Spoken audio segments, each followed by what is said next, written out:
the sign of success is being joyful and smile. സന്തോഷത്തോടെ ഇരിക്കുക, സംതൃപ്തിയോടെ ഇരിക്കുക, മുഖത്തെ മായത്തെ പുഞ്ചിരിയോടെ ഇരിക്കുക. നമ്മൾ ചേസ് ചെയ്യേണ്ടത് നമ്മുടെ മൂല്യങ്ങളെയാണ്. ചെറിയ ചെറിയ കാര്യങ്ങൾ വൃത്തിയായി, ഭംഗിയായി, ശരിയായി ചെയ്താൽ വലിയ കാര്യങ്ങൾ നമുക്ക് നേട്ടങ്ങൾ ഉണ്ടാക്കാൻ സാധിക്കും. നമസ്കാരം. സക്സസിനെ കുറിച്ച് പറയാമെന്ന് വിചാരിച്ചിട്ടാണ്. വിജയം ഇത് ആളുകൾക്ക് എല്ലാവർക്കും ഇഷ്ടമുള്ളൊരു വിഷയമാണ്. എല്ലാവർക്കും വിജയിക്കണം. ജീവിതത്തിൽ രണ്ട് ആവശ്യങ്ങളാണ്. ഒന്ന് സന്തോഷമായിട്ടിരിക്കുക, രണ്ട് വിജയിക്കുക. വിജയിക്കുക എന്ന് വെച്ചാൽ ആളുകൾ കരുതി വെക്കുന്നത്, വിജയത്തിൻ്റെ ലക്ഷണങ്ങളായി കാണുന്നത് പണം, കാറ്, വീട്, സൗഹൃദങ്ങൾ, വിദേശയാത്രകൾ എത്ര ചെയ്തു, ഇങ്ങനെയൊക്കെ ആയിരിക്കും ഒരു പക്ഷേ കാൽക്കുലേറ്റ് ചെയ്യുന്നത്. പക്ഷേ the sign of success is being joyful and smile. സന്തോഷത്തോടെ ഇരിക്കുക, സംതൃപ്തിയോടെ ഇരിക്കുക, മുഖത്തെ മായത്തെ പുഞ്ചിരിയോടെ ഇരിക്കുക. ഇതാണ് സക്സസ് ആയിട്ടുള്ള ഒരാളിൻ്റെ ലക്ഷണം. അപ്പോൾ അതിന് കുറച്ച് കാര്യങ്ങൾ ശ്രദ്ധിക്കാനുണ്ട്. വിശദമായൊരു കാര്യത്തിലേക്ക് പോകാതെ ഒന്ന് രണ്ട് കാര്യങ്ങൾ പറയാൻ ആഗ്രഹിക്കണം. അതിലൊന്ന്, നമ്മൾ ഏതൊരാളും അവരുടെ മിസ്റ്റേക്സ് എന്താണോ അത് അക്സെപ്റ്റ് ചെയ്യാൻ തയ്യാറാവുക എന്നുള്ള ഏറ്റവും പ്രധാനപ്പെട്ട കാര്യം.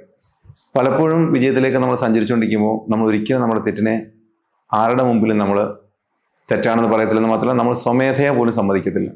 ഇത് നമ്മുടെ വളർച്ചയ്ക്ക് വലിയ തരത്തിൽ ആക്കം കൂട്ടില്ല. അത് നമ്മളെ കൂടുതൽ താഴെ കൊണ്ടിരുത്തേ ഉള്ളൂ. അപ്പോൾ തീർച്ചയായും നമുക്ക് എവിടെയാണ് മിസ്റ്റേക്ക് പറ്റിയതെന്ന് തിരിച്ചറിയുകയും അത് അക്സെപ്റ്റ് ചെയ്യുകയും ചെയ്തെങ്കിൽ മാത്രമേ നമുക്കതിൽ നിന്ന് പുറത്ത് കിടക്കാനുള്ള ഒരു ആർജം ഉണ്ടാവുള്ളൂ. രണ്ടാമത്, സക്സസ് എന്ന് പറഞ്ഞാൽ നമ്മൾ ഗ്രീഡി ആവും അറിയാണ്ട്. ഇങ്ങനെ വെട്ടിപ്പിടിക്കലാണ് എല്ലാം. അപ്പോൾ ഗ്രീഡി എന്ന് വെച്ച് കഴിഞ്ഞാൽ അത്യാഗ്രഹമാണ്, ആഗ്രഹമല്ല അത്യാഗ്രഹമാണ്. അപ്പോൾ അതും ഒരു തരത്തിൽ അപകടമാണ്. അപ്പോൾ നമ്മൾ ഈ ഗ്രീഡി ആയിട്ടുള്ളൊരു ആറ്റിറ്റ്യൂഡ് നമുക്കുണ്ടെങ്കിൽ അത് സാവകാശം മാറ്റി വെച്ചിട്ട് കുറച്ചുകൂടെ മൃദുവായി കാര്യങ്ങളെ കാണാൻ സാധിച്ചാൽ അത് ഗംഭീരമായിരിക്കും. 3, ആളുകൾക്ക് ഇൻവെസ്റ്റ് ചെയ്യാൻ ഇഷ്ടമുണ്ട്. എന്തിലൊക്കെ ഇൻവെസ്റ്റ് ചെയ്യും? ഗോൾഡിൽ ഇൻവെസ്റ്റ് ചെയ്യും, ലാൻഡിൽ ഇൻവെസ്റ്റ് ചെയ്യും, ഷെയറിൽ ഇൻവെസ്റ്റ് ചെയ്യും, ഒക്കെ ഇൻവെസ്റ്റ് ചെയ്യും, പല സ്ഥലത്ത് ഇൻവെസ്റ്റ് ചെയ്യും. ഇതെല്ലാം മോണിറ്ററി ബെനിഫിറ്റ്സ് മാത്രമേ ഉണ്ടാക്കാറുള്ളൂ. പക്ഷെ സത്യത്തിൽ ഇൻവെസ്റ്റ് ചെയ്യേണ്ടത്, ഞാൻ എന്നിൽ ഇൻവെസ്റ്റ് ചെയ്യണം. എൻ്റെ ബുദ്ധിയുടെ വികാസത്തിന്, എൻ്റെ മനസ്സിൻ്റെ ശാന്തതയ്ക്ക്, എൻ്റെ സൗഹൃദങ്ങൾ മെച്ചപ്പെടുത്താനായിട്ട്, എൻ്റെ സ്നേഹം വളരാനായിട്ട് ഇത്തരത്തിൽ നമ്മളെ ഇൻവെസ്റ്റ് ചെയ്തെങ്കിൽ മാത്രമേ നമുക്ക് മൂല്യവർദ്ധനം ഉണ്ടാവുള്ളൂ. അപ്പം നമ്മൾ പണം വർദ്ധിപ്പിക്കുന്നതിൻ്റെ പിന്നാലെ പോകാതെ, പണത്തെ ചേസ് ചെയ്യാതെ നമ്മൾ ചേസ് ചെയ്യേണ്ടത് നമ്മുടെ മൂല്യങ്ങളെയാണ്. നമ്മൾ മൂല്യങ്ങൾ വർദ്ധിപ്പിക്കാനായിട്ട് നമ്മൾ യാത്ര തുടങ്ങിയാൽ ഈ മൂല്യം നമുക്ക് പണം കൊണ്ടുതരും, പ്രശസ്തി കൊണ്ടുതരും, സൗഹൃദങ്ങൾ കൊണ്ടുതരും, എല്ലാവിധ സൗഭാഗ്യങ്ങളും മൂല്യമുണ്ടെങ്കിൽ ഉണ്ടാവും. അപ്പോൾ മൂല്യം ഇല്ലാണ്ടായാൽ ഈ തരത്തിലുള്ള ഒരു കാര്യം ഉണ്ടാവാൻ സാധ്യതയില്ല. അപ്പോൾ നമ്മൾ ചേസ് ചെയ്യേണ്ടത് പൈസയല്ല, നമ്മൾ മൂല്യങ്ങളെയാണ്. അപ്പോൾ മൂല്യാധിഷ്ഠിതമായ ഒരു ജീവിതം നയിക്കാൻ സാധിക്കണം. നമ്മുടെ വിദ്യാഭ്യാസ മേഖലയിൽ പോലും മൂല്യാധിഷ്ഠിത വിദ്യാഭ്യാസമില്ല. എല്ലാവരും ഒരു തൊഴിൽ തേടാനുള്ള വിദ്യാഭ്യാസത്തെക്കുറിച്ചാണ് ചിന്തിക്കുന്നത്. അത് കിട്ടിയാൽ എല്ലാം കിട്ടിയെന്നാണ് ധാരണ.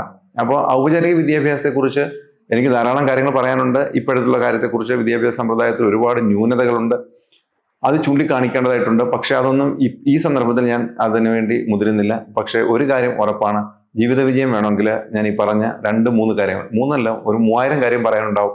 എന്നിരുന്നാലും ലഘുവായ കാര്യങ്ങളിലൂടെ നമുക്ക് വിജയത്തിലെത്താൻ പറ്റുന്ന കാര്യങ്ങളാണ് ഞാൻ ഇപ്പോൾ പറഞ്ഞുകൊണ്ടിരിക്കുന്നത്. ഇനിയും എനിക്ക് കൂടുതൽ കാര്യങ്ങളുമായി അടുത്തൊരു വീഡിയോയിൽ നിങ്ങളെ കാണാൻ ഞാൻ വരും. ഉറപ്പായിട്ടും ജീവിതത്തിൽ സക്സസ് ഉണ്ടാക്കാൻ പറ്റുന്ന ഒരുപാട് കുഞ്ഞു കാര്യങ്ങൾ മാത്രം മതിയാവും. ആ കുഞ്ഞു കാര്യങ്ങൾ ശ്രദ്ധിച്ചാൽ നമുക്ക് വലിയ വിജയങ്ങൾ ഉണ്ടാവും. ഞാൻ എപ്പോഴും ആളോട് പറയുന്നത്, മഹത്തുക്കളാക്കാൻ വേണ്ടി വലിയ മഹത്തരമായ കാര്യങ്ങളൊന്നും തന്നെ ചെയ്യേണ്ടതില്ല. ചെറിയ കാര്യങ്ങൾ വൃത്തിയായി, ഭംഗിയായി, ശരിയായി ചെയ്താൽ വലിയ കാര്യങ്ങൾ നമുക്ക് നേട്ടങ്ങൾ ഉണ്ടാക്കാൻ സാധിക്കും. So do small things right.